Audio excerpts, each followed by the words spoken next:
Good afternoon and welcome to our STS-134 Post-Flight Readiness Review News Conference. We are here today to talk about the day-long meeting that arrived at a decision for the official launch. I'm here to talk to us about as Associate Administrator for Space Operations, Mr. Bill Gerstenmaier. Good afternoon. Mike Moses, the Space Shuttle Program Launch Integration Manager. Good afternoon. And Mike Leinbach, the Shuttle Launch Director. Good afternoon. We'll begin with opening comments, and then we'll be happy to take your questions. Mr. Gerstenmaier? Okay. Thanks, Mike. Again, we set Friday, April 29th at 3:47 p.m. launch time for the mission. We had a very extensive review, thorough review today. I think the things that impressed me the most is that the team is still continuing to really work issues and look at the vehicle performance on each and every flight, just like any. You know, for a good example is on the last flight when they were doing the ascent instruction data, they reconstructed ascent performance, and they saw some temperature increases in the data around the 500-second point, and that was due to the fact that the beta angle was a little bit higher and the alpha angle was a little bit higher because of the delay in the launch in the middle at the optimum time, but we were at the end of the window, and that caused a little bit of steering to be a little bit different, and that caused additional heating on the wings, more than they expected. So they went back and they actually looked at the certification models, and they found a small error in the certification models, that some of those outlying cases were not really accurately modeled in the model. So they went back and redid that for this flight to show that we have plenty of margin. And then for the remaining flight, they're also going to go take a look at that and actually change our certification model. So I think it's a tribute to the team that they're not just taking the data and just looking at it and saying it's okay. They're actually understanding what the data means and continue to understand how they can improve the performance of the vehicles and better understand what we're flying. Also, this vehicle will have more of the brie tile. That's the tougher tile on the bottom of the orbit than any other vehicle we've flown before. We've been putting that around the landing gear doors and the external tank doors to provide a little more debris protection, and we've got those additional tile, the tougher tile installed, and that's good here on Endeavour. We also spent time talking about the systems on board the space station, and they all seem to be functioning well. We're still continuing to learn a lot about the environmental control system on space station, the oxygen generation system, the water processors. Some of the line up on the shuttle will be critical systems up and moving forward, as well as some of the samples have really been helpful coming back from station, that we can actually understand what's going on with station. Also talked a little bit about the Alpha Magnetic Spectrometer.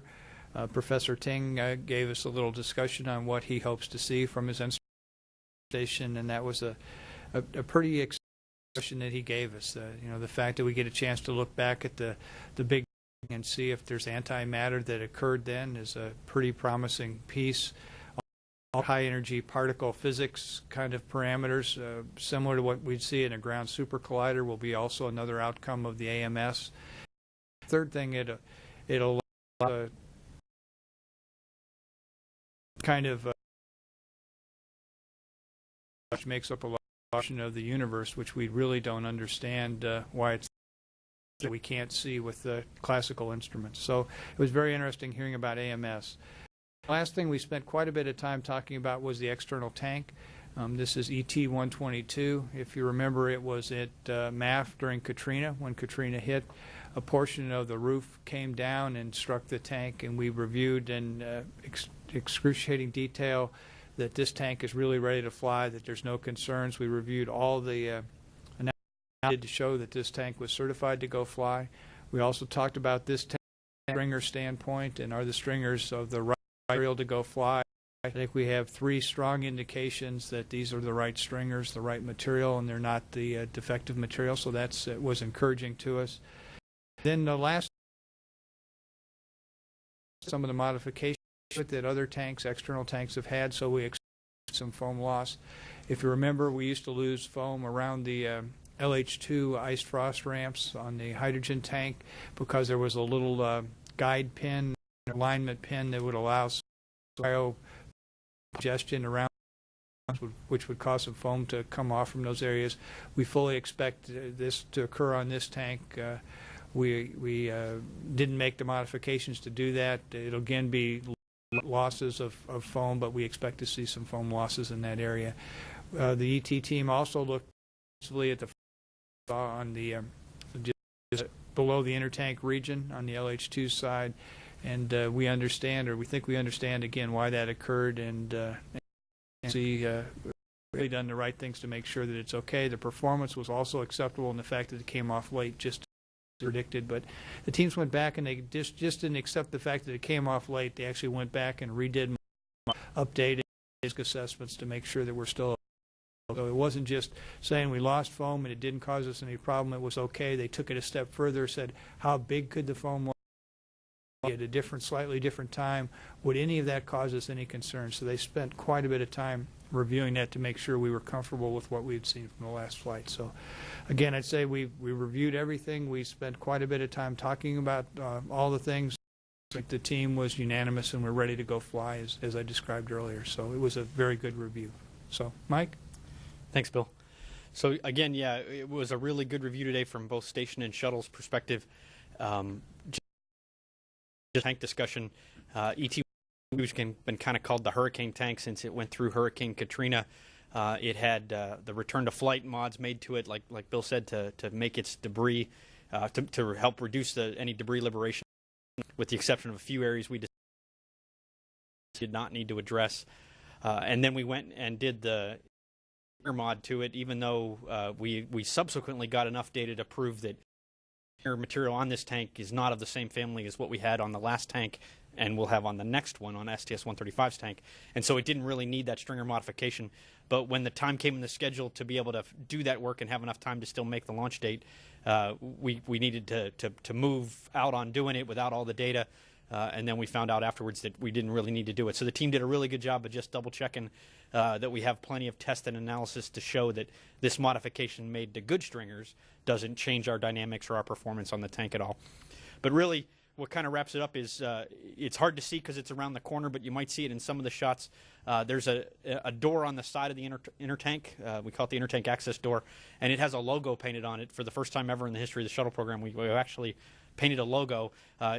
It's a hurricane with the shuttle stack eye of the storm. Really try to kind of represents what this tank has been through.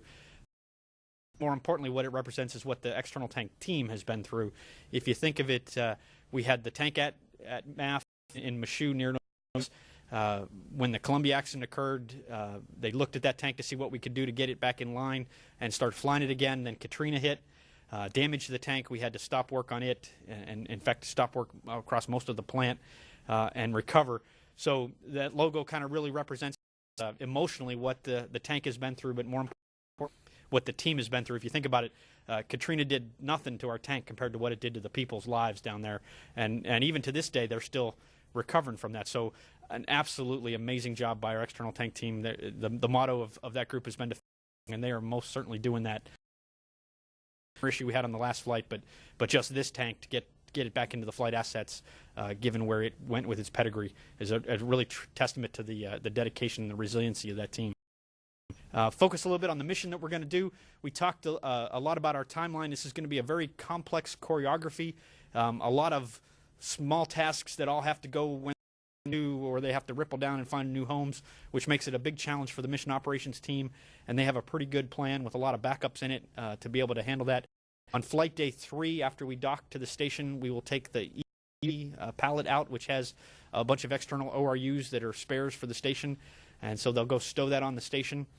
On flight day 4, we'll lift out AMS and go put it on the other side of the station.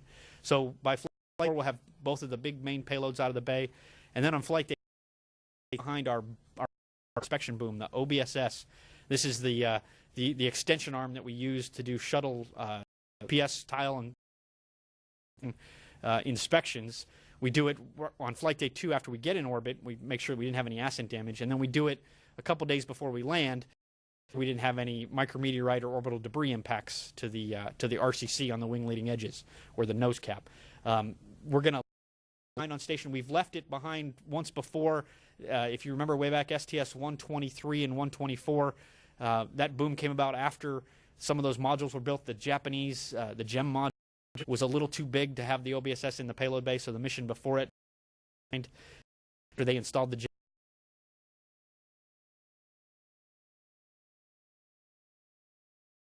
but this time it's going to you go way back to STS-117, 119, I can't remember my numbers. But when we were moving the P6 solar array, we had that tear in the solar array, and we used our boom on the station arm as an extension to let Scott Parazynski go out, extend the reach, and do a repair. That's station wants that boom. It gives them some extra reach and can get to some pieces of station that they can't get to right now just with their station arm. So that boom will stay up on station, modified a little bit so that it's coupled by the SSRMS, the station down at the end. Right now it can only grapple it in the middle of the boom, so we'll to the end. The sensor pack that we use, the laser sensors and the cameras, are going to stay on, but they're not going to be powered pretty quickly. No plans for the station team to use those sensors, but the boom will have to be able to go add sensors at a later date if it becomes necessary, and they find an operational reason to do that. But for now, it's just going to basically be an extension stick that we're going to leave behind on station. So because of that, we're going to do just like we've done on STS-123, and then we did again on STS-131 when our KU band antenna failed. We're going to do our late inspection, that final inspection of the orbiter TPS while we're docked to the space station before we leave the boom behind. So we'll do that very well understood plan. Like I said, we've done it twice before. The crew's been very well trained. That should go off without a hitch. That's going to happen on Flight Day 11. Flight Day 12 will be EVA 4, the final EVA, and that requiring EVA to go install the boom on station. So you'll see that sequence of we do a late inspection and then we on the EVA the following day. We talked a little bit. We're going to lift off with a 14-day planned mission. We have 2 extension days in addition to the 2 weather and systems wave-off days that we keep for deorbit landing contingencies.